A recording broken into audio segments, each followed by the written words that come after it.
بسم اللہ الرحمن الرحیم۔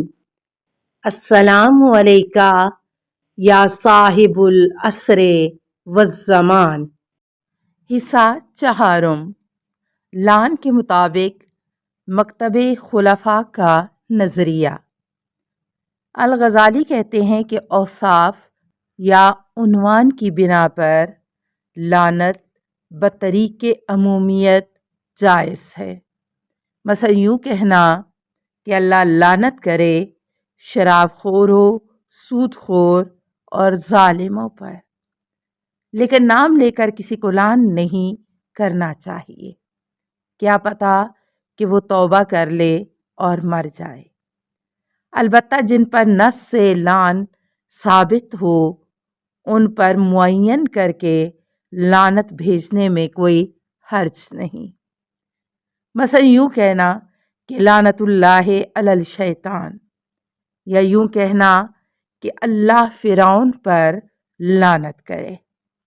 پس اگر یہ سوال کیا جائے کہ کیا قاتل حسین علیہ السلام پر لعنت جائز ہے، تو ہم کہیں گے کہ اگر قاتل حسین توبہ کیے بغیر مرا ہے تو اس پر لعنت ہے، ورنہ اس کے توبہ کا یہی احتمال ہے۔ جس طرح وحشی قاتل حمزہ نے توبہ کیا تھا، پس قاتل حمزہ مسلمان ہوا، لہٰذا اس پر لعنت روا نہیں۔ پس بہتر یہی ہے کہ یہاں توقف کیا جائے۔ الغزالی احیاء علوم الدین جلد 3 صفحہ 133، دارالفکر بیروت۔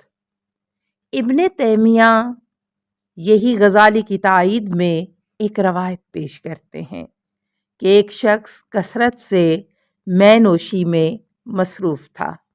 اسے لوگ خمار یعنی بہت پینے والا کہتے تھے۔ اسے نبی اکرم صلی اللہ علیہ وآلہ وسلم کے پاس لایا جاتا اور اس پر حد جاری کی جاتی۔ پس ایک دفعہ وہ اسی حالت میں لایا گیا تو کسی نے کہا اس پر اللہ کی لعنت ہو۔ یہ کتنی دفعہ اس طرح نبی کے سامنے لایا جا چکا ہے۔ یہ سن کر نبی اکرم صلی اللہ علیہ وآلہ وسلم نے فرمایا، اس پر لعنت نہ کرو، یہ اللہ اور اس کے رسول سے محبت کرتا ہے۔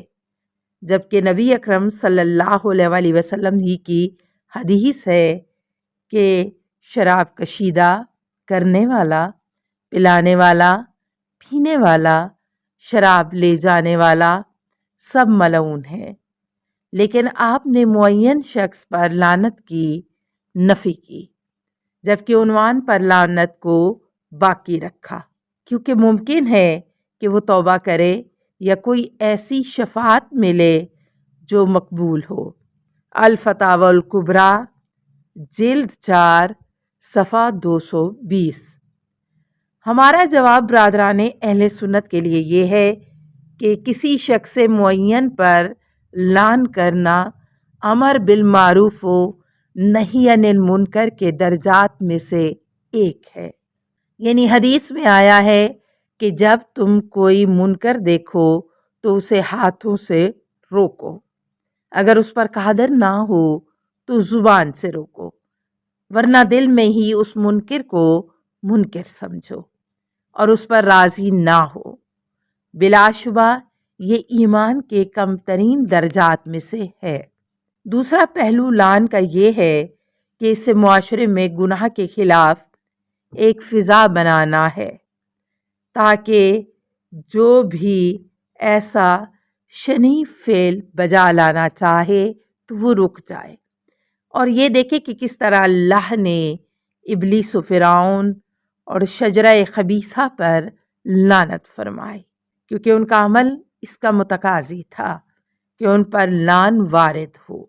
الغزالی کا یہ کہنا کہ اگر قاتل حسین علیہ السلام توبہ کیے بغیر مرا ہے تو اس پر لعنت ہو، یہ فائدہ دیتا ہے کہ اشخاص پر لعنت میں کوئی حرج نہیں۔ پس اگر غزالی کے بقول یزید اسلام پر مرا تھا تو اس پر لعنت کیسے جائز ہو گیا؟ اس طرح اگر ہم افراد پر لعن کو روا کہیں اور توبہ کی گنجائش کا امکان کھلا رکھیں تو پھر مرتدین کے خلاف خلیفہ اول کے دور میں فوج کشی کیوں ہوئی؟ اسے ثابت ہوتا ہے کہ لعن کا تعلق حال سے ہے۔ پس جو بھی کوئی عمل بجا لائے جو عنوان لعن میں داخل ہو تو اس پر لعن کیا جا سکتا ہے۔ نبی اکرم صلی اللہ علیہ وآلہ وسلم نام لے کر ابو جہل، ابو العور السلمہ، ابو سفیان بن حرب، سہیل بن عمر بن عاص، حکم بن عاص، مروان پر لعنت فرمائی ہے۔ اسی طرح خلیفہ دوم نے خالد بن ولید پر لعنت کی جب انہوں نے مالک بن نویرہ کا قتل کیا۔ طبری جلد 2 صفحہ 241۔ اسی طرح علی ابن ابی طالب علیہ السلام نے ابن زبیر پر لعنت کی جب انہوں نے عثمان کا دفاع نہ کیا، یہاں تک کہ وہ قتل ہو گئے۔ شرح نہج البلاغہ جلد 1 صفحہ 179۔ الکامل فی التاریخ جلد 3 صفحہ 358۔ ابن الجوزی قاضی ابو الیعلا اپنی اسناد سے صالح بن احمد بن حنبل سے روایت کرتے ہیں کہ انہوں نے کہا کہ میں نے اپنے والد سے کہا کہ کچھ لوگ سمجھتے ہیں کہ ہم یزید سے محبت رکھتے ہیں، تو وہ بولے اے بیٹے یہ کیسے ممکن ہے کہ کوئی شخص اللہ پر ایمان رکھے اور اس پر لعنت نہ کرے جس پر قرآن نے لعنت کی ہے؟ تو میں نے کہا یزید پر قرآن نے کہاں لعنت کی ہے؟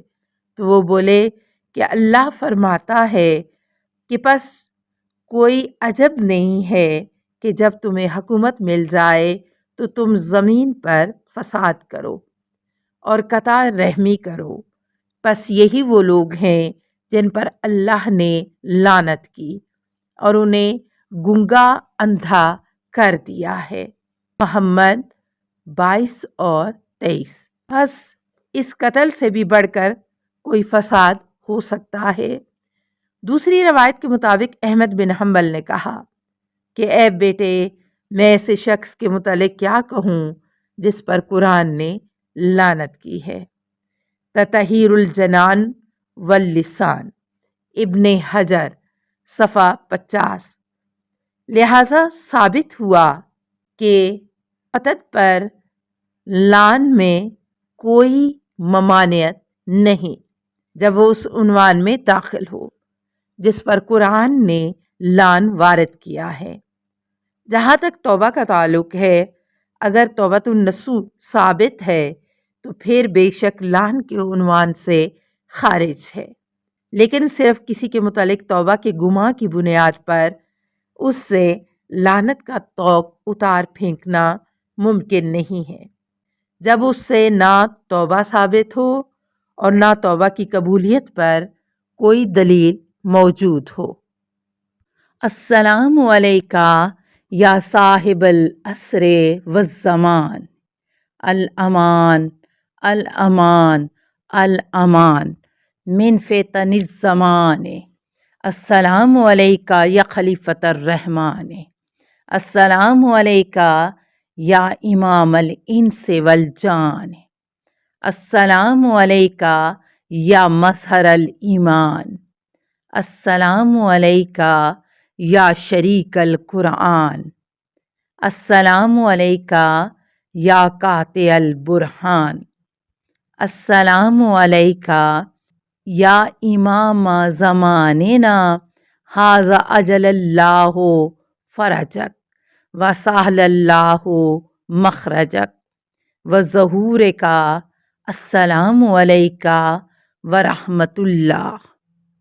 اللہم صلی علی محمد و آل محمد۔